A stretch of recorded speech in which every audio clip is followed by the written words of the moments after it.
guys, welcome to another video.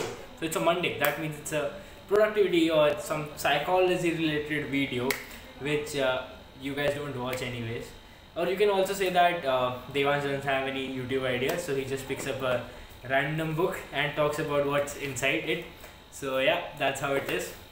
That's how it will be. It forces me to read something and learn something new. So I make these videos for myself, to be honest. So in this video I'm going to talk about 3 models that this great book has. I also have these 3 books which are like really awesome. I'm learning a lot from them, but I wasn't able to finish them in one go. So let me know if you want me to make videos on these. I haven't finished either one of them fully. I finished this half. Okay, but that's a story for another day. Yeah, so let me know which of these 3 books you want me to make videos about.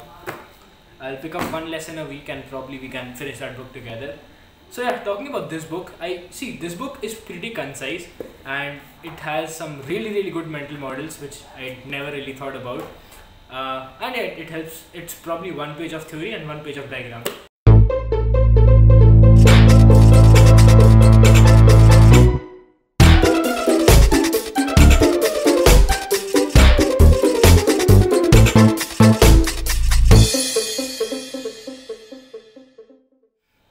So let's start with the first mental model, which is the feedback analysis.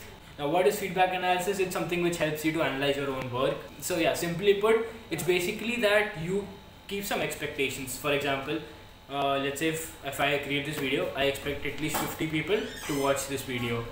Now I'll keep a time frame, let's say after 6 months. So basically the expectations that I create for myself, have they actually accomplished? And if they don't, I'll have to analyze ki acha.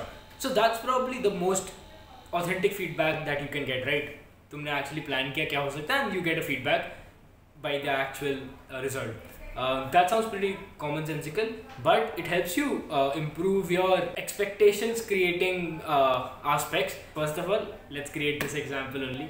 When I was starting out with these videos, I expected at least 200 to 300 people watch these videos, but it ended up with like 100 views at max. ऐसा होता है इन videos के साथ. So yeah, that actually prompted me to not create these videos for quite some time, but I realized कि नहीं यार, it's something which helps me to learn. But ठीक है, तो मैं कर रहा हूँ. Yeah, so see, that's how you analyze your results, and I try to make it more interesting that way. So that was the feedback that I got through this, and yeah, so this is the image for the feedback analysis fell apart. So yeah, the next mental model that I'll be covering is the cognitive dissonance model. Sounds pretty complex, but it is something which kind of answers a lot of questions which are related to addictions. For example, questions like why do people smoke even though they know it's bad for their health? Or questions like why don't people study on time even though they know that they might fail the exams, or something like that.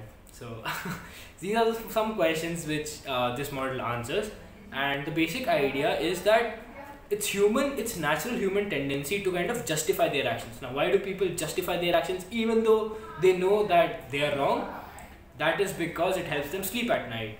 Your mind tries to find out ways to reduce the self-doubt that you may or may create for yourself. So let's say if you haven't been working out and you have been gaining weight just like me, your mind would put forward some questions कि भाई मोटा हो रहा है या क्या हो रहा है, but then immediately your mind will also reason it out for you कि यार तू अभी शिफ्ट हुआ है यार, दिल्ली का खाना कितना मस्त है यार, मोमोज खा रहे जा रहे हो, कितने ऐसे मोमोज मिलेंगे कैसे तुम वापस कैंपस जाओगे. So these are the answers which your mind gives, similar to smoking. So people tend to say this कि यार smoking helps me relax, or everyone smokes, so if I don't smoke I would miss out some ऐसा life experiences, जिंदगी ना मिलेगी दोबारा, एक ही बार है, ये लोग बहुत सारे reasons होते हैं which people give it say, and deep down they know it's kind of damaging their health. Yeah, so how to actually solve this issue? It's kind of pretty simple. The book basically wrote that so how this switch happens is, the switch initially it's like smoking is unhealthy, then sometimes later smoking is unhealthy but it helps me relax, then towards the end, like when people are too addicted, it turns into smoking, helping relax. So they just forget the unhealthy part and they stick to the bahana that their brain gets. So it's just that you need to undo that. That's what the book solution is. And the solution that I would additionally like to add is it was mentioned in this book called Atomic Habits by James Clear. I think you can see it here. This book. It's a really nice book, and you must read this book if you get a chance. And yeah, sure. So what he said that instead of just thinking that as an action, we tend to associate that action with our own identity, and that's where it goes the downhill, because I smoke is still fine, but associating that to your identity and calling it I am a smoker, it has effects. It basically tells you that you and that thing is one. You have associated that with yourself. So that is where the damage is more severe, and it's hard to undo that. So you need to change that, and you need to start identifying good things about yourself. For example, instead of saying ki, let's say if you read positive quotes every single day, so instead of saying ki, I read positive quotes every single day, you need to start believing that you are a positive person. That would change your mindset and your energy in a lot of different ways that you didn't expect. This I haven't tried and tested, but now that this book says, I think it's a good way to. I'll also do that. I am best content creator. But I hope you got the point. So the third model that is present in this book is called the rubber band model.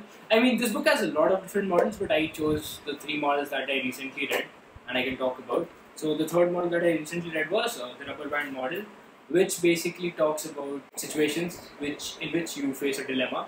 Now, I didn't find this model quite useful because it's basically similar to the pros and cons thing. It basically is asking you to consider things which hold you back and the things which pull you. The only difference is that is a positive way of saying rather than pros and cons.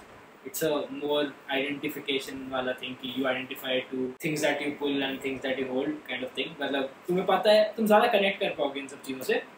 That's the only thing. वरना basic pros cons चीज़ होती है. Things that pull you are the reasons that you want to do that thing, and things which are holding you back are basically things that you are afraid of losing, or things that you might feel कि यार ये कर लिया तो this is something which I can't achieve back or something.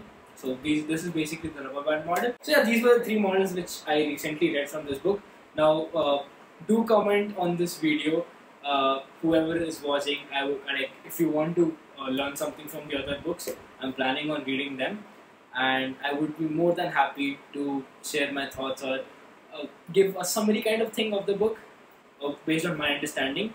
And yeah, see you on the Wednesday's video, which would be about coding and college life and skill building. See you. Bye.